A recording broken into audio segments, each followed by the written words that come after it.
Hello and welcome to your weekly podcast here on Four Lads a Dream. My name's Andrew and I'm joined by three of my very favourite podders, Calvin, Kenny and Stevie. Now, before we get into it, Stevie's got a bit that he's prepared. He wanted me to come to him first, so I'm going to let him do his thing, but I'm just saying that I have not seen this, so I don't know what nonsense he's going to get up to. Absolutely no nonsense, Andrew. Look, everybody here at Four Lads is shocked and concerned, and we want to express our feelings for those Celtic fans who were hit by that water yesterday. Thankfully, there was no soap in it. That could have been an absolute disaster for them. But we hope sincerely that Rangers come out with a really quick statement which says we apologise to absolutely fucking no one. Let's get the ball rolling, Andrew. Celtic 2, Rangers 3 in their own midden. Let's have it. Yeah, pretty good game, lads. And hey, that's a full week that went by and Rangers didn't ruin it. In fact, cheered us up quite a lot. So it's unusual, but I'm not going to say no to it. Let's go through the team real quick and let's get into the fun stuff. So Rangers lined up with Jack Butland in goals, Sterling, Suter and Balogun as the back three, with Tav, Barron, Diamande, Raskin and Yilmaz as the five, and then Cherney and Dessers up top. Continuing the 3-5-2, Calvin, it's definitely working. But were you surprised at all at the lineup? I think the only real surprise was Yilmaz coming straight in and Yefley being out of the squad entirely. But we understand that's due to personal reasons. So, yeah, beyond that, any major surprises for you? Yeah, not really. I think it was pretty much once you knew the formation was there, you knew Yefty was going to be missing. There was only one real option there. Sterling potentially was a little bit of a surprise because it wasn't great in the first half on Thursday night. He looked a little bit lost, but I've said it for a while. At the centre half, in this position there, he makes a big difference. He's aggressive. He wins the ball. That challenge that he makes to stop the ball going in, he proved his worth. And every player in the park was outstanding. So the manager got it right. Happy to say that. Well done, Barry. No, for sure. Kenny, obviously, as Calvin says, we didn't really have any bad players on that pitch. Certainly no one you could point to who gave less than, an 8 out of 10. Fantastic performance from everyone. That first half in particular, when we know we're coming off the back of 120 minutes with, a tough European tie, a stronger team that we faced probably, the other day. And we showed no tiredness at all during that first half, and pressed and did really well to take the game to the opposition. Just fantastic performance. Yeah, I think Barry Ferguson had said it right away after the Fenerbahce game. There'll be no tiredness. And I think it's just a mindset he's managed to get into them there, isn't it? Might have been a bit of tiredness in the second half and it all caught up with them. But, yep, I totally agree with you, mate. That first half is as good as I've seen up there in many, many years. And I think the manager got it spot on. I think the players were... What they did was press so high that they couldn't get out at all. For the first 15-20 minutes, they just could barely get out of their half. They got out once or twice and they had one shot with Hatate, wasn't it? But up until that point, Rangers had just utterly dominated and pretty much proceeded to do that for the entire first half. They've got good players. They can be dangerous at times, but bar shots from outside the box, they did very, very little in that first half, where we had scored twice, as you say, 2 cracking goals, but could have scored a couple more as well. The game could have been well out of sight by half-time, Andrew. No, you're quite right. We were very dominant in that first half. We didn't have a lot of possession, which terrible, obviously, but we did have the majority of the shots. We were in control where it mattered. Celtic, to be honest, look very much like they were us a few months ago. Loads of possession, but no real incisive passing, no really cutting movements, and great to see from us. Stevie, that second half, obviously, tiredness does start to catch up with us. I think you can only try and mentally play through it for so long. Leon Balogun, unsurprisingly, I think, comes off a 56th minute. Mo Diamande comes off the 66th minute as well. And, during that second half, we're seeing goals getting scored against us. And it's a reflexive thing. You just start thinking, well, the boys are giving it a great effort, but obviously, time's going to tell with this one. But then in the 88th minute, after we've made another 3 substitutions, Clinton and Tiala coming back on, which was nice to see. Tom Lawrence, cool. And Hamza Ikaman comes back into the team as well. He absolutely made an impact. Yeah, he did, and it was bloody marvellous, Andrew. I must admit, I've relived it plenty of times. Loved every single moment of it. And yeah, listen, I think it's worth saying, look, Celtic had a lot of players missing. They obviously missed Engels and Ida and stuff like that as well, so they didn't play. And we need to, acknowledge that. So, yeah, I mean, I thought that they actually got trapped, just like you're saying. See the horseshoe at the back? They were doing that quite a lot, and I think they were struggling. And I'm going to put this to you, everybody really, that in 3 or 4 weeks, the organisation, shape, formation that Barry Ferguson has implemented, and this is on the back of being told by a manager that we can't change formation, he doesn't have time in the middle of the season, etc., etc. I think in Barry's games now, we've scored from 2 corners as well. And these are, again, things that were completely overlooked and not negotiated. And yeah, I mean, I still have a lot of strong feelings about Philip Clement and his lack of management at the football club. But when you see the difference that Barry's made in 3 to 4 weeks, that Celtic team lacked ideas. And how often do we say that about them? They're a good side. Kuhn's a good footballer. Jota's a good footballer. They have good players. Right, I think they've made a massive mistake selling Kyogo. It won't affect them in the league title. They're still going to win a treble, which is fine. They're the team to stop, etc. But I think Kyogo, they lack movement up there because they had nothing through the middle. Jota, etc. were dangerous. I think Maeda, when he went out on that side in the second half, was a lot more dangerous for our point of view. But from a Rangers perspective, having went to Parkhead, there was never any onslaught, Andrew. There was never any sustained pressure. It never really came because we were very well drilled. We were very well organised. And just in the space of those few weeks, the difference to the shape and the positivity, like Calvin said, playing Sterling at centre-half and Tav at right-back, they've looked at, individuals of this team. And I know that Barry spoke to Tav. Tav told us. And he said to him, yeah, you're my captain, but get your finger out your arse. And he's proved it. You know what I mean? I think that's fair. Tav was exceptional yesterday, defensively. Really, really good from the skip. And that's after a brilliant performance I thought he was man of match the other night. I can't remember if I even gave it to him, but I thought he was exceptional on Thursday night against Fenerbahce. And I just think that he's managing to get the absolute most out of guys. And remember, Andrew, we've talked about this all year. We don't consider this a good Rangers team. We went to their own backyard and we pretty much dominated. As big a first half performance from Rangers as I've seen in a very long time. Should have been more. I was disappointed it wasn't more. And yeah, they came back, but to win it from Igaman the way we did, that shot was a rocket. And by the way, he had a very similar one on Thursday night. And he tried to place it in the corner. And just as he got it, I was begging him, just rattle it, big man, as hard as you can. Yeah. And he did. And by the way, that would have still been travelling if the net wasn't there. So a wonderful moment to win it. Can't describe how good it felt to be like that. Loved absolutely every single second of it. So, yeah, I think we thoroughly deserved it. And yeah, look, they did have a lot of possession. But it was going nowhere. It was possession, horseshoe style, because they couldn't breach and they couldn't go anywhere. They picked up more pockets of space as we tired. Yeah, absolutely. But they did nothing with it for the majority.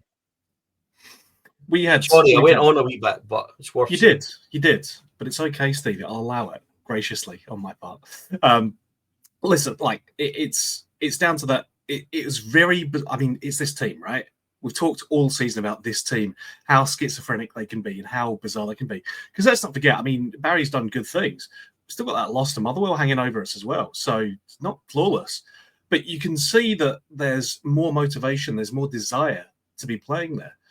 And I mean, for someone who's been the manager of Alloa and, Clyde and not much else, to have a fairly decent European record already under his arm and to be the first manager since Walter Smith to go to their first game at Parkhead and win, And he's given Jack Butland his first assist of his entire career. So, he's just, miracles may never cease. The game plan, Kenny, very much seemed to be, from their point of view, give the ball to Maeda and pray that he does something. And he's a good player, but it's felt very much like some of the times that we've played, where it's just been give the ball to one of the players and pray something happens, and maybe something will. When it didn't work, it was just, well, let's horseshoe it instead. And I can't see us under Phil Clement being this aggressive, going to Parkhead and trying to play on the front foot as much as we did, especially after 120 minutes plus penalties a couple of days before.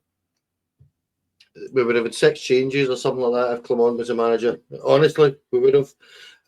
He would have just chopped and changed everything. But Stevie's right. You said it yourself there about that horseshoe. Having watched it back, that's exactly what they are doing. They're just playing it from side to side, from Carter Vickers to the other boy, the centre half, back across over to Kitty, he had about 5 different pronunciations from the commentary team during the game, so I can understand. I have no idea what his name is, and I don't care. Rocky. But it's right, okay.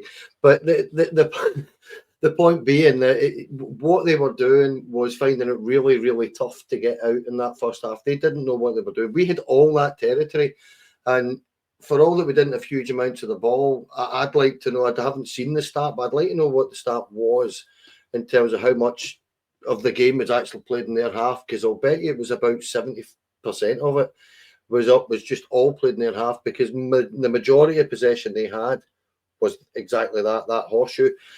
When they did get it forward, their two wingers got no joy whatsoever out of Tav and Ridvan Yilmaz. They got no joy whatsoever. Jota got a little bit of joy for about 2 minutes, where he had a strike from about 40 yards that went a couple of yards past the post, and that was it. And listen, it is one of those things that you look at, and you have to say that the boy Maeda is a threat. He's got an incredible goal record against us. He does, and he scored again yesterday. But again, Stevie made a good point that he was far more effective out in the left yesterday than he was through the middle. And yeah, they have a little bit of an issue, because I was talking to my son yesterday, and he's not well at the minute, so he's just sitting in the house watching it yesterday.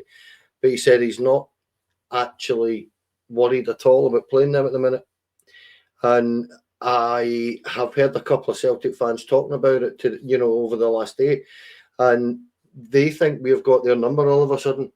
And just very quickly, what I will say, I said this on here ages ago, that they had all that. We had a lot of momentum under Gerrard in this fixture, and we went to that postponed fixture that midweek night, and we were 3 down in 40 minutes or something like that. And they've had the momentum ever since, until that cup final. And I think we have the momentum. I'm not talking about the overall picture in the league. They are going to win the league. We know that. But in this fixture, we have the momentum at the minute, because what you have to do to gain that momentum is give them a spanking. And we gave them a doing at Ibrox, and you can tell that they're a little bit more worried about us than we are about them all of a sudden. There's a composure and an air about our players in that fixture. And you've seen it. Even the perfect example was when it went to 2 each. It was almost as if they just flicked the switch again, went, right, let's go start playing again. Whereas I thought they were trying to hold on. So it is one of those things, Andrew, that, yeah, 3-2, and nothing beats a last minute goal. And I still can't believe I've seen Stevie smile this much in the last 24 hours. It's just wonderful, isn't it? It's unnatural, quite frankly. I'm finding it very odd. Just not used to that sort of thing. Listen, we know where the league title's going. I mean, I think we'd probably accept that probably back in November at this point, But you can point to the Old Firm results and know that that's not been the issue. It's St Mirren, it's Motherwell, it's all those other games that we've contrived to shoot ourselves in the foot, unfortunately. So it comes down to consistency, but in Old Firms, it often does just come down to which team wants it more. And I've heard the kind of sounded noises out of the other side of the old firm after this one, which is it doesn't matter, and yeah, we're going to enjoy our travel anyway, and we never really cared about the game. Nonsense, absolute nonsense. You always want to win, especially against your biggest rivals, and especially at your own stadium. The fact they couldn't do that, the fact that they, I mean, obviously cursed with injuries and missing players as well, tough for them, but we showed that we had the belief that we could do this. And I don't want to say it's just come from Barry either, because past 3 games that we played against them, we've put 9 goals past them in total. And that's coming to Phil Clement, who I don't think any of us are crying out to come back. I mean, you can say that these games don't matter where you want, but I think you probably still prefer to be winning them, Calvin, I mean, a lot of, I think, the difference that we saw in our play for this one was the dark arts, taking our time at throw-ins. I mean, Kenny's put in the notes claiming injury. I think some of these were just legitimately, no, actually, I'm dead on my feet now. I have to go down.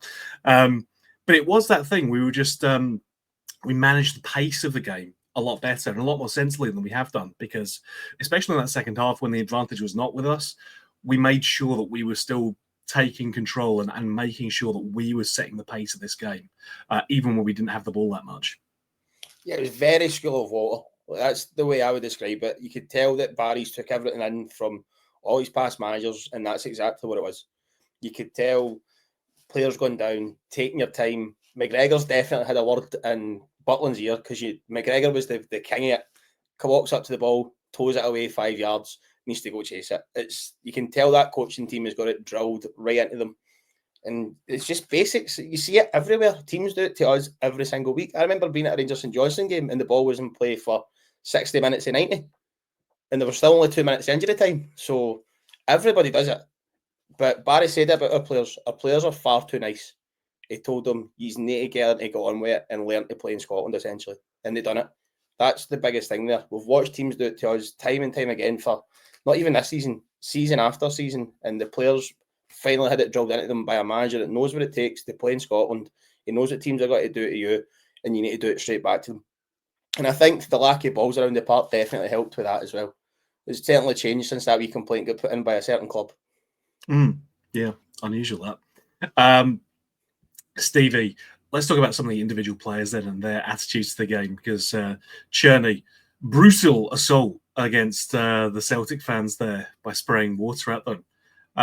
I've seen some excellent posts about this. Imagine if instead of a water bottle, it was a super soaker full of sulfuric acid. Someone could have been really hurt. And you're like, but it wasn't though.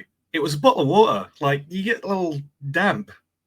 You probably get, rain happens at football games. That's probably been worse for you, And it's definitely nothing to do with the fact that we just scored the 88th minute winner of the game. But it wasn't just Cherney, you saw from Diamande, you saw from Sterling, just making sure to mix it up a little bit and showing, I think, the correct attitude that you need to have in this fixture, which is great if we want to shake hands and make up afterwards, but showing the appropriate level of disdain for your opposition team.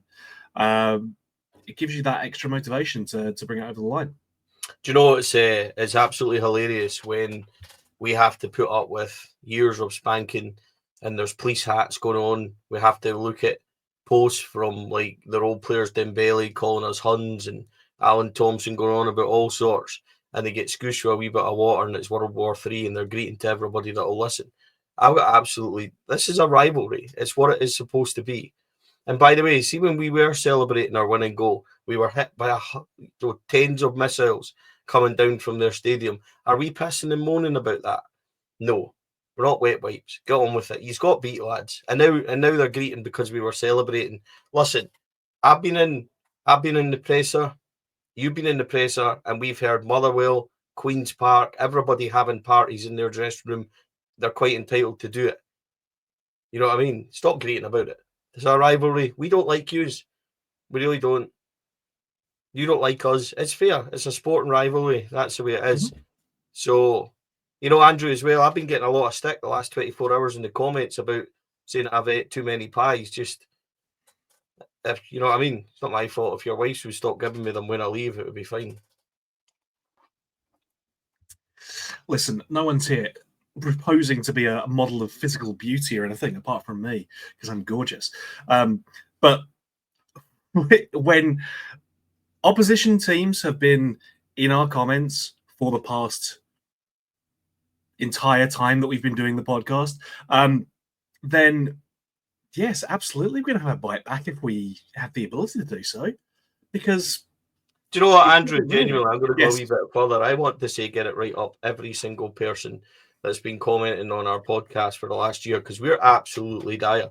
Like, our team is rotten, and we've had to put up with it. We've had to come on. I've had people take the piss while I'm vlogging, and the life's draining out of me as we're getting beat by Queen's Park and everything else. And by God, it's been absolutely grim.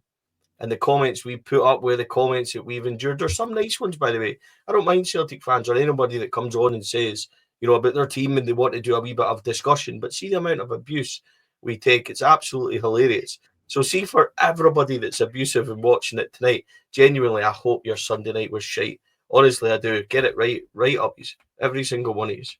Enjoy your treble, because you'll get it, and I have no issue with that at all. But I'm going to enjoy that, and it was magic, honestly. We sing song in a party in your own stadium. Loved every single minute of it. Look, at least they've got European football to look forward to. No, wait. They don't, do they? Oh, well. But they were so close, though. It was and that's the thing, you know, when you've got a team that are so, you know, effusive about their heroic defeats, you know, those close ones, then you think they should be very impressed with this one as well, because it was a heroic defeat. You know, they tried really hard. They got 2 goals back against us because we're a really good team, obviously. It's tough, you know, tough. Wasn't even our biggest game of the week. Wasn't No. it? We were more focused on the one on Thursday. That does actually genuinely mean more to us, because, you know, we've still got a chance of winning that league. Calvin's laughing. Calvin, it's true. Oh, it's 100% true. Especially going to extra time and penalties. The penalties were an emotional roller coaster. It was the emotional roller coaster yesterday. We knew we were getting that 3-2 at the end. Or if it's a procession, then, you know, you don't get that emotional about it, do you? Kenny, I mean, this has been a great week for Barry, obviously. Like I said, it's quite unusual for Rangers to go a full week without letting us down in some way. You know, the good thing about the next couple of weeks is that they can't really, hopefully. I think, you know, given the levels of performance that he's managing to get out of this team, and I think context setting aside, you know, I think it's slightly different from some of the new manager bounces that we've had in the past, because even with those, even with Beale, even with Clement, those still came with the context of, yes, but the players will still contrive to find a way to, you know, mess up the big games. You can't point to a lot of old firm victories early on in Phil Clement's career, for instance. You know, he managed to get them as he was leaving, effectively. So is he in the frame now for the full-time job? Do you think, you know, the level of performance that he's put in there and the performances he's getting out of this team, do you think that conversation starts happening now? Well, the conversation's already started. There's no doubting that people are going to consider him. But my concern is that if you actually look at it, he's won 3 and he's lost 2. And in one of those wins, he was 2-0 down. And we had to come out and play out of skin to get the win. And that's not necessarily down to Barry. That's down to what he's done. That's what it is, down to what he's managed to do here. You can see in the 3 weeks he's been here, the mentality shift in those players, and that shithousery that we were talking about, and honestly, they want to go and stick their dummy back in. There's a bunch of sanctimonious, pious people over there, mate. Honestly, that I find really quite odd. The guy that gets sprayed with the water, have you seen him where he turned around and he says, he's screeching, "I'm the victim here"? Sums them up perfectly, right? It just sums them up perfectly. I'm the victim. Yeah, we know you are. And listen, but what Barry's done is we've found a team for the first time in 5 years that's capable of going over there. And as I say, you know, I mentioned shithousery, but the entire thing from Dio celebrations, which they didn't like, to Danilo kicking the ball at them, to, you know, Cherny and Bayrami squirting water at them. I mean, we've not seen that in a long, long time. And if anything, what Barry's doing there in the 3 months that he's going to be here, what he's doing is showing these lads what it takes to be a Rangers player and what you have to be able to do. And that is, he's already said it. He's actually mentioned it. It's not, these players are good players, but it's not necessarily about being a good player to be a Rangers player. You have to have everything. And you have to be aware that everybody in Scotland hates us. You have, every single game is a cup final. And I actually do think that is one of the things that our squads over the last few years haven't actually figured out, that every single team is going to try that 10% harder against us than they will against anybody. And I mean anybody in the country.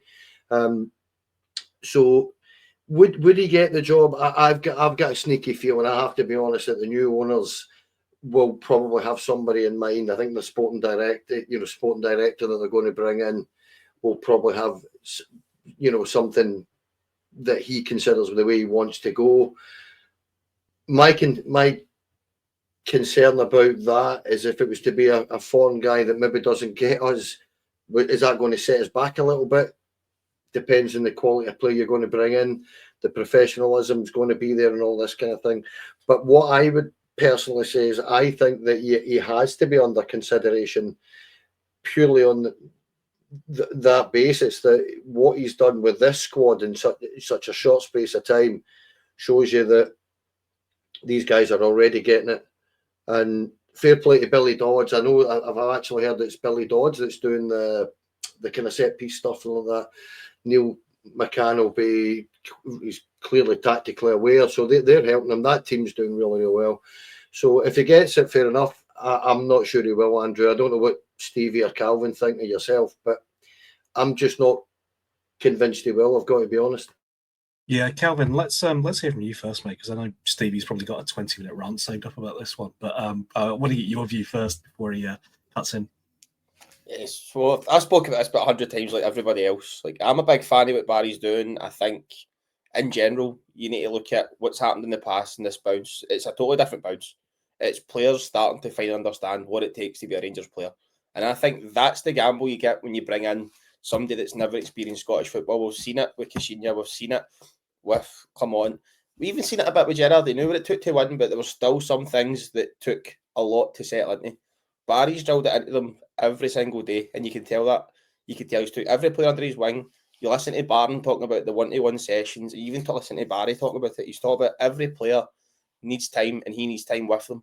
And I think that's what's been missing. Like, you can tell these players haven't been drilled like this for so long. Like, there's been so much stuff that have been let away with. Performances are getting let away with. Excuses. There's been no excuses with Barry. He's telling them out, and if they're not doing it, he's telling them, look at for the lineup at the weekend. He said, if you're tired for this game, you're not coming near my squad. And that's what they need to know. They need to know what it's like to play for Rangers, and he's drilling it in. Similar to Kenny, I think the American owners that we're looking at as protective, they'll be looking at marketing and merchandise and things like that. So they're probably looking at a bigger name. But the good thing is, they've been in nearly every game. So they can probably see they've got something decent on their hands just now, and they can see where the fans are at. And they really need the fans to go on the journey with them for the very beginning. So I wouldn't rule it out, but I think they may have a bigger name in mind if they're going to think about the marketing side of things. Yeah. Stevie, obviously Andrew Kavanagh and Greg Stinson was spotted at the game as well. So that's, your prospective new owner and potential director of footballer, or at least someone who's going to be, voicing an opinion about that. Do you think they've been swayed at all? I don't think so. I think it's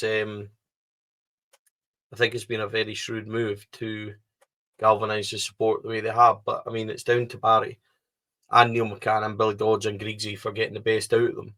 And coming in, I'm pretty sure that Shirai will have a wee bit more of an influence, as will Neil McCann. They'll be working on the shape and the formation. Dodgy will be on the kind of set pieces and stuff, which we know he'll be working with the strikers, and they'll all play their part. And Barry's the figurehead, isn't he? And I'll go back to something I said, and I made a bit of an arse on this on Twitter, but I tried to explain it.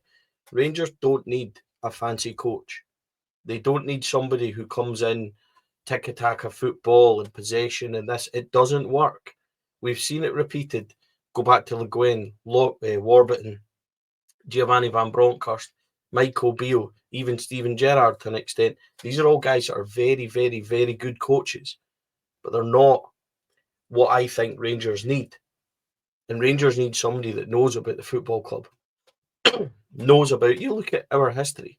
Every successful manager from Walter Smith to Alex McLeish, the exception maybe of Dick Advocaat, who was exceptional level, they all know about Rangers Football Club, the demands, the desires, the absolute application that's necessary. Barry Ferguson gets it. I'm extremely biased when it comes to Barry. I would love him to get it. I really would. He's a legend of our football club. 15 major honours. And, you know, he's displaying everything you would want. And by the way, he's carrying himself on the touchline. He knows it. He could have been off his rocker yesterday and full of passion and everything. He wasn't. He was very controlled. You don't think so, Kenny? He was very controlled, wasn't he? He was very, very well presented. Even with the goals, it was restrained. You know what I mean? I will say, Stevie, he still managed to get himself a yellow card though, so he wasn't fully restrained. That was ridiculous. But do you know what I mean, Kenny? Do you agree with me? I think he's carried himself very, very well when he speaks and everything. He's really surprised me with, that's not to say that I'm surprised about him being himself. What I mean by that is that, as you say, see on the touchline, see the way he's. What really impressed me yesterday is the amount of goings on in our dugout, and the fact that he was so composed, and it was straight to Neil McCann, it was over to the Moroccan lad Chirai, and over to Billy Dodds, and constantly discussing what was going on, and then out and getting his point across. He was really, as you say, composed on the touchline. And I remember Barry when he was a young boy, and he wasn't particularly composed at times, but composed as a player, but temperamental is what I would say when he was younger. But listen, he's a grown man, and he's really impressed me. I've got to be honest, he really has impressed me with his media dealings. I like the fact that when he's talking to the media, he gives them nothing. Absolutely nothing, tells them nothing, and makes light of it. And as you said yesterday on the touchline, when it goes to 2-2, I've seen really, you know, the Walter Smith like managers lose their shit on a touchline, and he didn't at all. And if anything, what he did was kind of change and tweak it and get another 10% or another ounce or whatever you want to call it out of the players. And that's where he has actually, and I don't want to sound disrespectful when I'm saying this, if you know what I mean, but he has really surprised me with the ability that he has, and the natural kind of ability to manage players without coming across as my Bob Harry, as some people used to call him, you know. I think that's completely right, Kenny, in what you're saying. He's steadied the ship, and Rangers badly needed that to happen. I was at Phil Clement's last game, I think, and it was clear at that point that not only had he lost faith in the players, but the players lost faith in him. It was time for change. I don't know who was going to expect that Barry Ferguson was going to come in and tactically outmaster Jose Mourinho and go to Parkhead and get a result there as well. Certainly, in my quieter moments, I might have hoped that would happen, but wasn't expecting it. And I've been very pleasantly surprised with that. So I think it absolutely depends on who they're looking to bring in. But, it depends as well if they're looking for that early quick win, getting that big name in and getting the fans excited. I think depending on how the rest of the season goes, the fans could be quite excited already about the people who are already there. So it remains to be seen. I would rather have Barry Ferguson than a Russell Martin type who is destined to fail, who would come up, possession football and everything. I just don't think it works. I think we need somebody that knows Scottish football, knows Rangers Football Club, and is prepared to be flexible and be different. Coming up and being rigid, stuck with a 4-2-3-1, which has bored us all to tears for years, doesn't work. So no, I'm all for a wee bit of difference. I still haven't forgiven Russell Martin for his performances for us, so I'm not prepared to accept him on that basis. But yeah, I totally get what you mean. Cowan?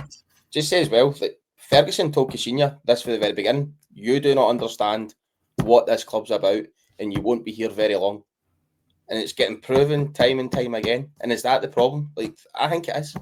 Like, you need somebody that knows that when you go away to Pataudry, it doesn't matter who you're playing, they're going to give you everything against you.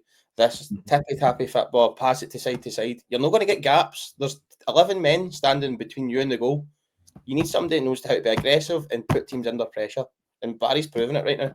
And I think that's something that needs to be severely looked at when this new board come in. No, 100%. It's Scottish football. It's this weird, own, interesting beast. We've said that plenty of times in the past before, that there is not a league quite like this one anywhere, where you've got one team who are probably slightly below you, and then you've got 10 other teams that are, always going to play this very physical but very intense kind of football against you as well. And then you add on top of that, also, we need you to go to Europe and really compete in that and do well in that, at least get group stage, and frankly, more than that, because we expect that now. It's a difficult job for any manager to take on, because the different levels of demands there are so difficult. And something we talked about when Gerrard came in, that those different levels where, again, for him, he found the European stuff, and then they're playing against in the old firm. Like those he solved relatively easily, but it's the rest of the league, your bread and butter, your everyday games. Those are the ones that people who are coming outside of Scottish football find very difficult to master, because, like you guys have said, it is not your standard level of football. It's its own weird thing. And so it's absolutely a critical decision to get right. And, you're hoping the folks who are coming in are not silly. They are going to be here wanting to protect their investment and make sure that the fans can buy into what they're trying to do. You got to find a way to do that. And if it's not Barry, then it's going to need to be someone who the fans can buy into quite quickly, get excited about. And more importantly, they're going to be the type of manager who can start immediately delivering on the pitch as well. Because it's Rangers, and we're not really that patient of a fan base. Stevie, a quote from Walter in his first time here, and he nails this, and it's still as relevant today as it was back then, that he always said that the first hour of any football game in Scotland, you need to win that battle, and then your quality will take control and take over. And Barry has already got that, I think. And that's why when he turns up on Monday morning and tells those players after a Motherwell defeat that you've ruined my weekend, and I hope your weekend was ruined too, that's exactly the point. That is what we need, isn't it? It's that, it's the Scottish psyche, and it's the way we play our football. And genuinely, I don't believe it has changed that much. That you are in a battle, a war for an hour or so, and then once the game starts to open up and players begin to slightly tire, your quality will win the game. And if we could get, and football's a different game, don't get me wrong, I'm fully aware modern football's slightly different, but the ethos is still the same in Scotland. There's no doubt in it. We done something very interesting straight away, just a very quick point yesterday. Took kick off, fired it straight out and pinned them in. Right? I think it went out for a throw, but we pinned them straight in, and it was a clear message of intent. We're going to come after these, and we're going to give this a go. And that's, look, see if we'd been beaten yesterday, which I could have expected. As I said, all joking aside, they're a good side. We know where we are, etc. They deserve it. That's all fine. But the intent was there straight away. And if we were going to get beat, I'd want my players to give it absolutely everything. And they did. As I said, probably the best performance I've seen at Parkhead in a first half in many a year, that's for sure. So the intent was there, the setup was good, the formation was good, set pieces were good, they were swapping them all the time, they caused a threat, scored one, could have scored another, the attitude from the players was spot on, and like Calvin commented earlier on, that little bit of dark art. By the way, there was another throw in which Alistair Johnson went to take quickly, and Bailey Rice kicked it away as well to stop that happening. They were all at it, and they were all well aware of what was going on. So that's what I want, because we've, as I said, police hats, scarves tied around posts and all that. Don't come greeting to me now that you've had a wee bit back. Rangers were thoroughly deserving yesterday, from Barry to management to all the players. Absolutely brilliant. Yep, it's good to have fans back at the Old Firm fixture. I'm thoroughly enjoying it so far. So Yeah, I thoroughly enjoyed it. Must admit, nice to see Willie back as well. Yep, big thumb. In fact, you can use that emoji now if you're a member of the Full House channel. So we encourage you to subscribe. Fuck off, man. Honestly. Folks, we've got a couple of bits to show you just before we go. Obviously, very important. Obviously, I missed out on the pods last week. I'm a slacker. I'm lazy. All that stuff. We were putting together a nice little tribute video for Davey Cooper. I've been working away on that with thanks of Stevie, Davey, and Bobby Russell and Derek Ferguson, who kindly gave some contributions as well. We have already released that for anyone who is a member of the channel. So if you are, you can go and check that out right now. It's on the YouTube channel. It'll be linked in the description below. Plus, you get all the emojis and whatnot. Stevie's shiny head and everything. I think it's worth it for that alone. But your opinions may vary. But I put together a little trailer. It's going to be with you guys Friday at 7:30 in lieu of our regular pod, because Stevie obviously is in a good mood because he's given us the night off, and so we'll be airing the Davey Cooper A Fan's Tribute in place of that. There's a brief trailer for it. I'd just like to show you that now. Not just as a footballer, but he became a right good friend of mine, my wife and his wife. A hero, worshipped him in terms of football. He made me a better player by just playing beside him, and he's just a hero to me as well. I fell in love with a player in terms of the class of Davey Cooper. At the time, we all said we hope Rangers sign him, and they did. Ibrox Stadium has been host to many footballers that have become legends of Rangers Football Club. Today, here at this iconic stadium, we will tell the story of one of our favourite sons, Davey Cooper, a legend of Clydebank, Motherwell, Rangers and of course Scotland. Today, we will tell his story.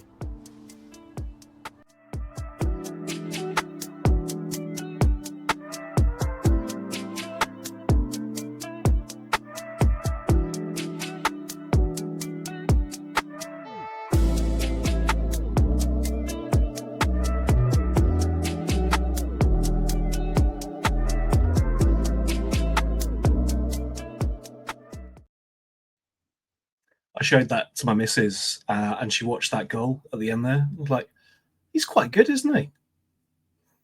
Yeah, it's quite good, yeah. So yeah, we've got lots of footage. We've got lots of his old goals. We've got pictures that they dug out of the archives. If I do say so myself, I think it's quite a good watch. So I would strongly encourage you to go and check it out this Friday. Or if you just can't wait, and I don't think you should, become a member of the channel. Link for that's in the description below as well. As ever, and I mean, especially this week, folks, it has been an absolute pleasure talking to all of you. I could do this myself, but it'd be very odd and weird and a little bit, sad. So can't thank you guys enough for joining me. Calvin, thank you, my friend. Thanks for having us, lads. Remember to drink your water. Kenny, mate, we've had to talk about some depressing ones in the past, so this one was very enjoyable. It was. Thanks, lads. I'm away to form the Egerman loyal. And Stevie, obviously it's always a pleasure to talk to you, but especially in these circumstances, mate. Thank you again. Yeah, listen, people say to me I'm grumpy and I don't smile. I smile when Rangers win.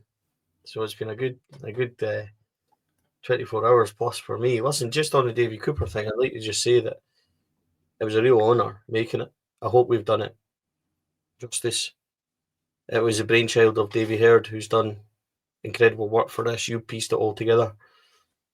And I think for the members as well, for members only, we'll also put the full interviews with Derek Ferguson, Bobby Russell and Davey Heard up on the website for them to look at as well, because we only obviously clip bits of it together for the actual documentary, but we'll make them available for our members to watch just a wee bonus, because those people, I think we have 20 members just since opening it last week, and those members that have supported us really help us, and it means we can do things like this. There's a lot to celebrate this year for Rangers in our history, anniversaries of Helicopter Sunday and all kinds of stuff. So we want to bring more content to you. And I should add that Derek and Bobby were absolutely fantastic. Didn't want anything from us, didn't ask for any kind of compensation, anything. But we got them a nice wee bottle of red wine and a nice wee bottle of spirit for them as well, for them to enjoy just as a thanks. Rangers Football Club gave us complete access to the stadium, which me and Davey were loving. Absolutely loved it. So yeah, thoroughly appreciate those members and the people that sub and follow us. We just cracked 1 million viewers on YouTube, which is incredible for a podcast that's been going for a year. 990,000 Celtic fans viewed, but we'll take it nonetheless and thank them for that. But no, listen, seriously, the support that everybody gives us, the comments, from our supporters, the ones that have been there since the very beginning, we really love it. And thanks to everybody that's been on the podcast, put in hard work and continues to do that. Really appreciate it. Very humbled, Andrew, considering there's so many good Rangers podcasts out there. There's so many leading the way. We find ourselves right up there with them, and it's a humbling experience, and I really appreciate it. Yeah, absolutely. Echo everything that Stevie said. The fact that I was able to take off the past week to do this work, to stitch together all this footage, I couldn't do that without the team of guys that we have here. It's a fantastic group of people we have podding for us. Really appreciate everyone who does that. I think it's a fantastic team. I always say that I can't do this by myself, and I absolutely can't. It would be horrible if I did. No one would watch it. We need the shiny-headed people to do it instead, because they're far overrepresented in our podcasting group here, but it's still good to see. And Andrew, just before we go, can I just say as well that we have a lot of money from Castor affiliate, which we do. We get the codes and stuff for people to use, so we can get money off strips and things like that. Castor are really good with us. We are an official partnering affiliate of them. They're about to give us quite a lot of money that we've earned through affiliate. In the next couple of days on social media, we will post an update. We're going to donate every single penny as we have so far. But I think there's in the region of £700 going out to various charities for kids and for Glasgow area, and even for our own ex-players. Going to make quite a healthy donation to everybody. We can't do that without people. We're not in it for self-gain. We don't charge. We don't ask people for money. If you want to help us, you can. We really appreciate it. But everything we do goes back into the club, whether it's not sponsoring Cathy Hill, which we have, which we'll continue to do, our advertising round the stadium, which puts thousands of pounds into the football club a year. We're in it just for the love of the club. And yeah, it's stressful and it's difficult at times, but Calvin goes home and away, Kenny goes home and away. I've done it for the last 30 years. You're at the games when you can be. You give up so much time to talk about it. So we're very privileged to do what we do. Stevie, I'm still boycotting this board until I change. So, that's why I haven't been there. Listen, as the guys have said, we grow off the back of you guys. So the fact that you keep supporting us, you keep turning up. We're about to cross over into, I believe it's 6,000 subscribers, which along with 1 million views is ridiculous for something that's barely been going a year. So we cannot thank you enough for that. But we'll continue to do so because it's nice, and also you guys deserve it. So thank you again for tuning in. That'll do us for tonight. As I say, David Cooper documentary will be with everyone this Friday, 7:30 on the YouTube channel. Subscribe, click the little bell notification, all that. It's because that's good for us, apparently. If you really want to watch it and you want to check out those extended interviews with the guys as well, then become a member. I think you can do it for cheap as 99p. So, why not? And you get to use emojis, as Stevie said. So, come on, all the motivation that you have is right there. Thank you again so much for watching. And until we talk to you again, bye for now.